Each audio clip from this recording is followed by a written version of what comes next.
Moja ya kati ya mambo ya muhimu sana ya kuyazingatia ni kuhakikisha kwamba pamoja na mambo yote unayofanya, hakikisha unatunza afya yako kuliko vitu vingine.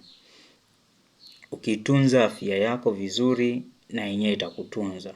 Kwa sababu kwanza unapotunza afya yako ya akili na ya mwili itakusaidia wewe kuweza kufanya mambo yako vizuri. Kwa hiyo katika mambo yote ambayo unafanya ni kuhakikisha kwamba unaitunza afya yako ya akili na mwili. Hiyo itakusaidia wewe kuweza kutimiza majukumu yako ukiwa imara na mwenye nguvu. Kumbuka kwamba unapokuwa vizuri kiakili inakusaidia pia wakati mwingine kuweza kufanya maamuzi vizuri, lakini pia kuweza kufanya mambo yako vizuri. Lakini pia unapokuwa vizuri kimwili, afya yako ya mwili ikiwa vizuri, inakupa nguvu kuweza kufanya majukumu yako. Kwa hiyo ukitunza afya yako ya akili na ya mwili ni moja kati ya mambo mazuri sana ambayo utakuwa unayafanya kwenye maisha yako. Kwa hiyo ni muhimu mno kutunza afya yako ya akili, lakini pia kuweza kutunza afya yako ya mwili.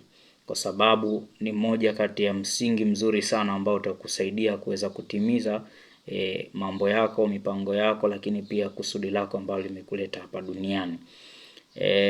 Ukishayatunza hayo, lakini pia usisahau kuitunza afya yako ya kiroho. Kwa sababu hiyo itakupa umara na uhuru, lakini pia itakusaidia kuweza kusonga mbele. Lakini pia itakusaidia wewe kupatana wewe na Mungu wako, lakini pia itakusaidia wewe pia kuweza kusimama na kuweza kujilinda dhidi ya vitu ambavyo vipo kiroho. Kwa sababu tunaweza tukazungumzia afya ya kimwili, ya kiakili, lakini hatuwezi kuisahau afya ya kiroho ambao ni msingi wa hivyo vitu vyote.